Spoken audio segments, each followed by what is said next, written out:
It was reported yesterday that Congresswoman Giffords opened her eyes for the first time, another positive step forward in what will undoubtedly be a long recovery process. While the Congresswoman and others injured in the massacre on Saturday continue to recover, and the families of those who died buried their loved ones and begin a healing process of their own, some of the focus now shifts to the man who carried out these unspeakable acts of violence. Jared Lee Loughner sits in a jail cell tonight facing 5 criminal charges, including 2 counts of first-degree murder and 3 counts of attempted murder, one of which being the attempted assassination of Congresswoman Giffords. It's highly likely that Loughner will face the death penalty for these actions. But is this the right punishment? Earlier in the week, the Illinois state legislature approved legislation that would abolish the death penalty in that state. And other states are likely to follow suit, as DNA and other evidence has exonerated many individuals currently serving on death rows across the country. Which raises the question, how many people have been executed by our nation based on insufficient or false evidence? In the case of Loughner, his guilt is hardly a question, and his crime is particularly heinous.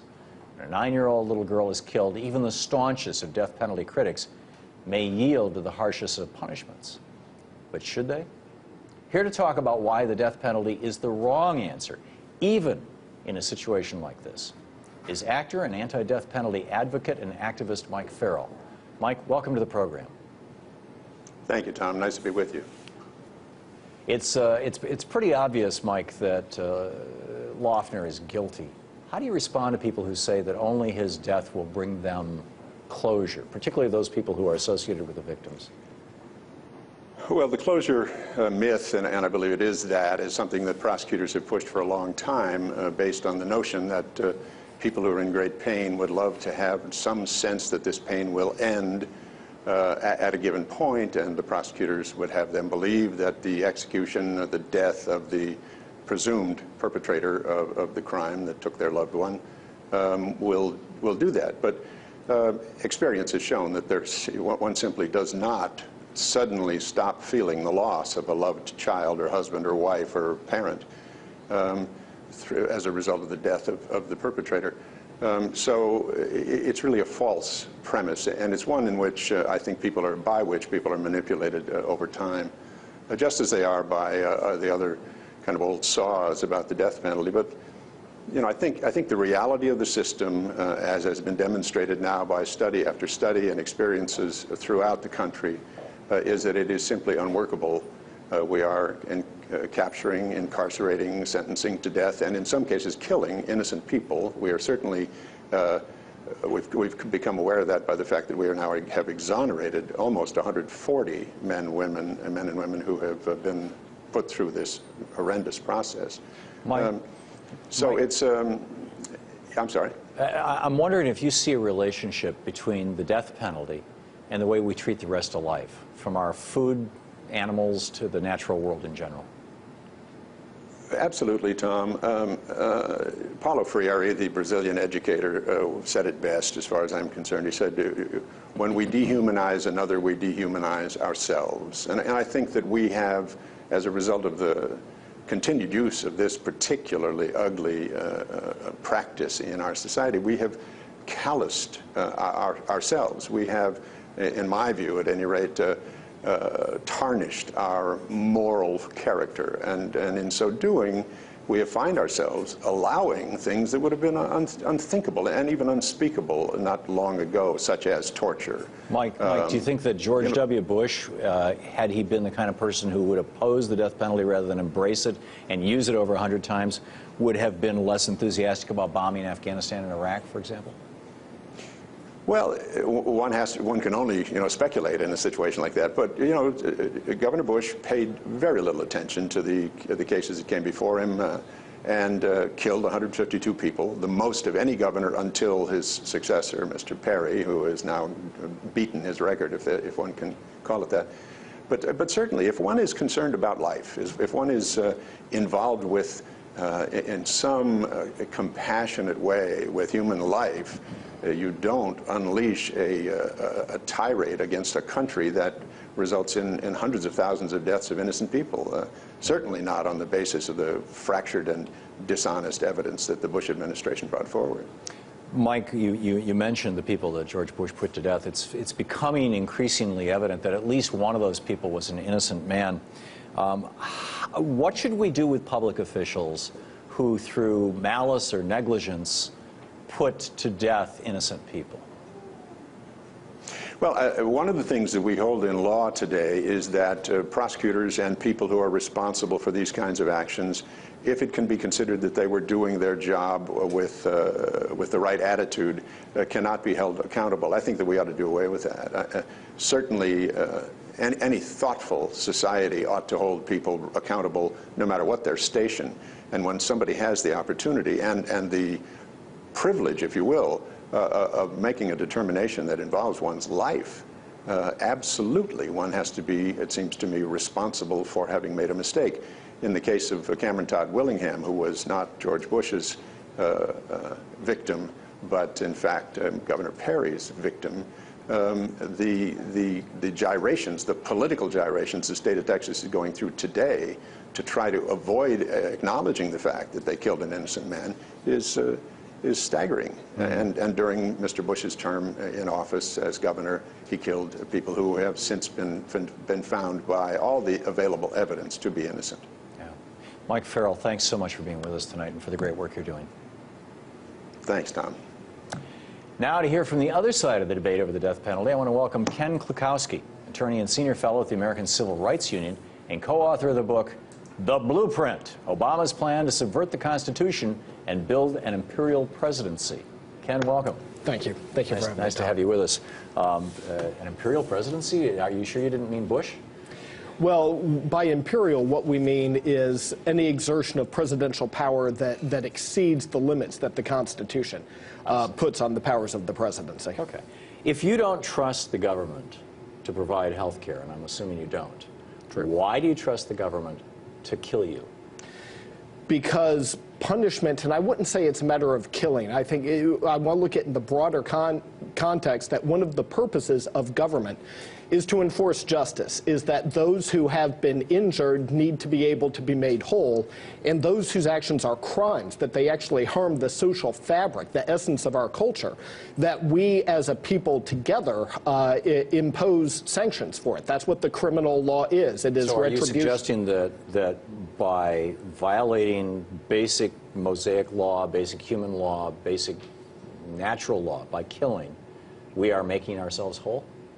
That's really not the way I would look at it, in that when you're talking about punishment for a crime, it's in civil courts that an injured party is made whole. But with a crime, it's society as a whole that is injured.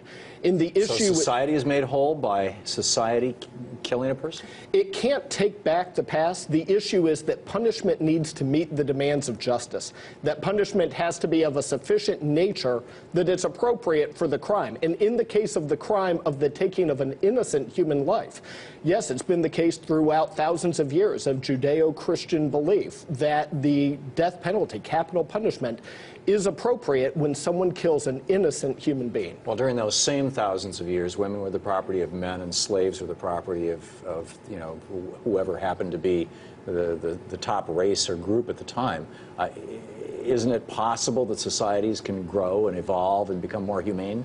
Well, and that this would be a part of it? Society certainly can become closer to a perfect union. You know, Lincoln said that we're not a perfect union, but we are perfectible, and that certainly needs to be the pursuit of every society. But nonetheless, there are moral principles that are transcendent principles that even as we overcome obstacles and imperfections of the past, we still need to uphold the demands of justice. But we've had over 130 exonerations. These are people who would have been executed. We have no idea how many innocent people have been executed, but certainly it has to be a substantial number. If just since 1973, over 130 people on death row have found to have had nothing to do with the crime at all in the first place, how can we reasonably, as a civilized people, say we're going to administer this absolute final remedy Well, that's with a that level of uncertainty? Yeah, that is a profound question that you deal with in every aspect of criminal justice. It's a separate question to say, how do we discover the truth? What are the appropriate procedures? What are the appropriate rules of evidence? Those are separate and apart. Those are tools to find the ultimate truth. The issue is, though, once we do find the ultimate truth, what is an appropriate punishment? And our judgment as a society since our founding and for thousands of years before our society is that some actions, such as premeditated malicious murder of an innocent human being, warrant the ultimate punishment. But the evidence is that we're not always right. And so, well, even beyond that, isn't it, you know, everybody dies eventually. You and I are going to die eventually.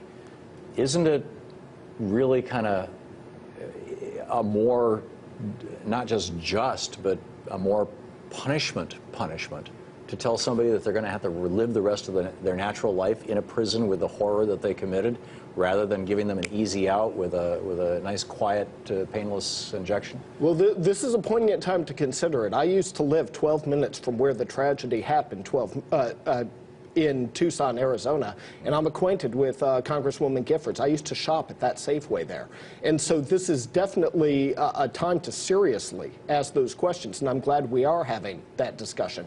Now, in terms of what the appropriate punishment would be, there are certainly those who believe, as you do, but there are also those who believe, and we as a society believe, that, that in the event of truly heinous crimes, that the ultimate punishment, a more severe punishment than life in prison, because we can't execute minors, but we can put them in life in prison. Well, and so the issue we actually there have executed a minor. We did during the Bush administration, if I recall right. Oh, no, he committed a crime as a minor.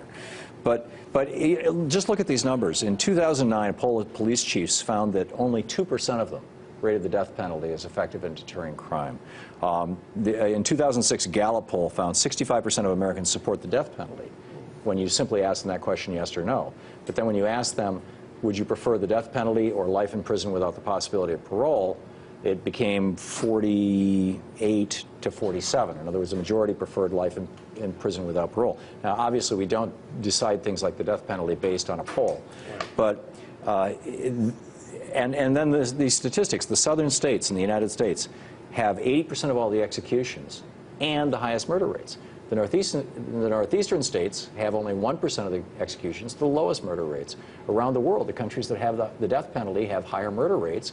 Countries that don't have the death penalty have lower murder rates. I can't speak to the criminology. Creating a brutality of this? I would say no, and I can't speak to the criminology statistics without reviewing them ahead of time. The points I would offer are, first of all, that penalties in the law, they're not about rehabilitation and they're not about deterrence. They're about justice.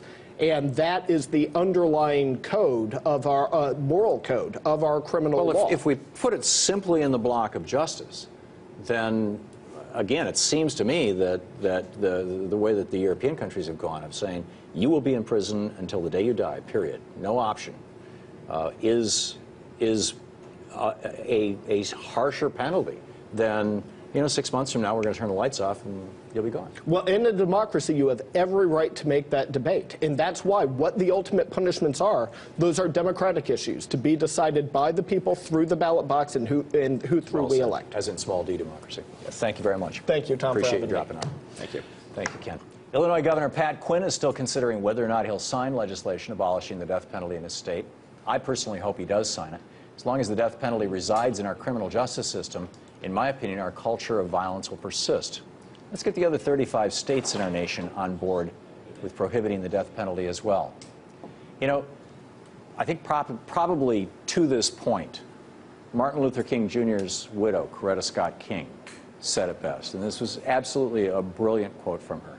She said, "As one whose husband and mother-in-law have died the victims of murder assassination, I stand firmly and unequivocally opposed to the death penalty for those convicted of capital offenses.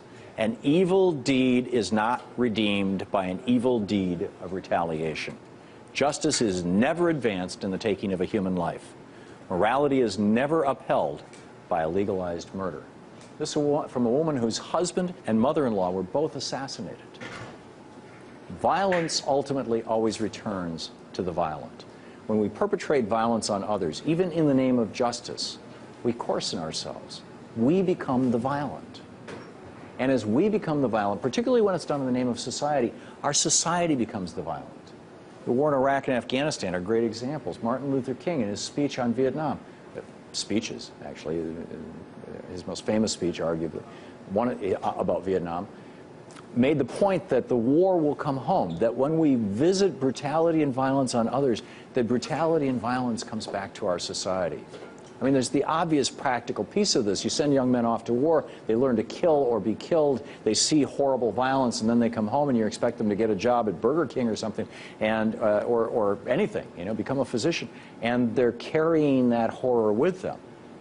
But there's also the metaphysical reality of it, that you're putting violence into the system. You're putting violence into the world. And that's what you reap back from it. If we begin with nonviolence at home, in my opinion, we have the greater possibility of becoming a truly civilized society.